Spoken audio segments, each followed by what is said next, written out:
Aircraft carriers are the face of a powerful navy. They represent not only the military might of a nation, but also its technological advancement, strategic capabilities, and global influence. These are seen as a floating air base, allowing nations to project power far beyond their shores. When a nation has one of these, it shows that they possess no mere small military, but rather one that can be known as a powerhouse.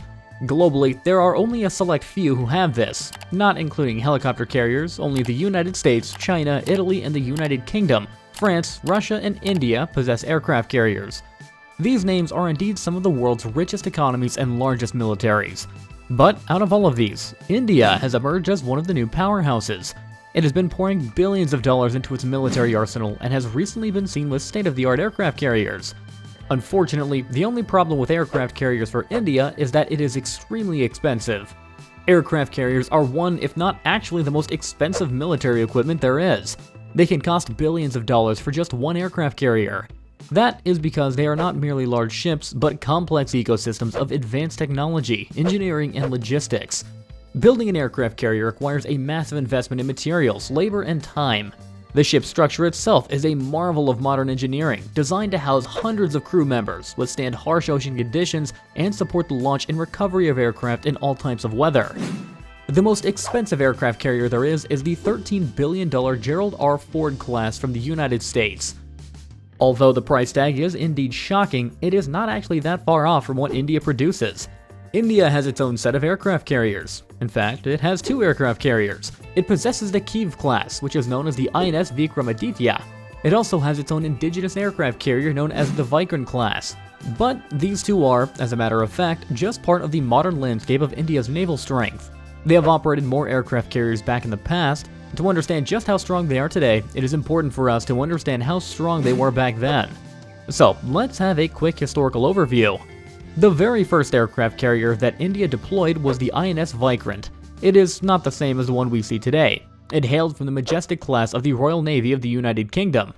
The INS Vikrant was first commissioned back in 1957. It was originally named HMS Hercules, a vessel that was constructed at the Vickers Armstrong shipyard and launched in 1945 as Great Britain's Majestic class of vessels. However, before she could enter active duty, the Second World War ended, which led to the ship being withdrawn from operational use. Throughout the usage of this aircraft carrier, India has seen spectacular results. It played a role during the 1971 Bangladesh Liberation War. Following this conflict, INS Vikrant underwent significant overhauls, but after years of service, was decommissioned in 1997. The ship was then converted into a museum, attracting thousands of visitors, particularly students and youth, while anchored off Mumbai Harbor. However, the high costs of maintenance and upkeep led to its eventual sale as scrap in November of 2014, marking the end of its 71-year legacy. Following the INS Vikrant, the Indian Navy also deployed the INS Virat. Prior to its decommission in 2016, the INS Virat was the world's oldest aircraft carrier, and just like the INS Vikrant, the INS Virat also hailed from the United Kingdom. It had played a long role and had a distinguished career with the UK's Royal Navy, serving 27 years under the name HMS Hermes. It was commissioned on November 18, 1959, and served as one of the Royal Navy's 4 strike carriers, primarily operating out in the Indian Ocean. HMS Hermes played a crucial role during the Falklands War. By the time it made it to India's hands, it was April of 1986, and was announced in Parliament that India would acquire HMS Hermes for £63 million. The ship underwent a year-long refit and refurbishment before being recommissioned as INS Virat. This would be commissioned a year later on May 12, 1987, into the Indian Navy. Under the Indian flag, the INS Virat played a pivotal role in several military operations, including Operation Jupiter, Operation Parakaram, and Operation Vijay. However, technological advancements and the high costs of maintenance have necessitated its decommissioning. These two have formed India's aircraft carriers during the 20th century, but as they grew older, they would be replaced. The first that would replace them is the INS Vikramaditya. The INS Vikramaditya was originally a Russian Navy Admiral Goroshkov vertical takeoff and landing VTOL missile cruiser. The ship was a modified Kiev-class aircraft carrier built at the Nikolaev South Shipyard for the Russian Navy. Launched in 1982 and commissioned in 1987 as Baku, the carrier was later renamed to Admiral Goroshkov, but was deactivated in 1995. India entered negotiations with Russia in 1994 to acquire the carrier, and by October 2000, an intergovernmental agreement for the acquisition was signed. In January 2004, India agreed to a $1.5 billion deal with Russia for the modernization of Admiral Goroshkov.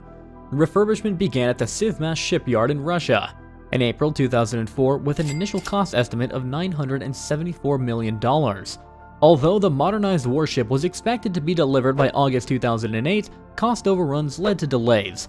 A final agreement on the ship's cost and delivery was reached in December of 2009, with the total cost fixed at $2.33 billion and delivery scheduled for December of 2012.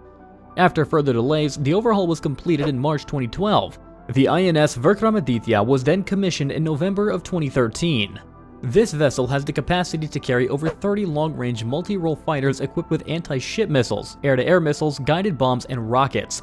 The aircraft on board include MiG-29K/C Harrier combat jets, Kamov-31 radar picket airborne early warning, AEW helicopters, Kamov-28 naval helicopters, Sea King helicopters, AL-8 Dhruv, and Shatak helicopters. Notably, the naval variant of the indigenous LCA Tejas fighter aircraft made its first landing on INS Vikramaditya in January of 2020. And finally, the Vikrant class is the first indigenous aircraft carrier of India. These carriers were constructed for the Indian Navy by Cochin Shipyard Limited, CSL. It was a ship designed by the Directorate of Naval Design. It is equipped to operate a mix of aircraft, including Russian MiG-29K fighters, Ka-31 helicopters, and India's indigenous light combat aircraft, LCA. The carrier is powered by two LM2500 gas turbines with a design that incorporates highly automated systems for machinery operation, ship navigation, and survivability.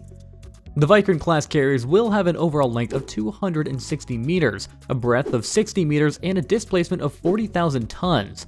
They can accommodate up to 1,600 personnel, including the ship's company, air group, and troops.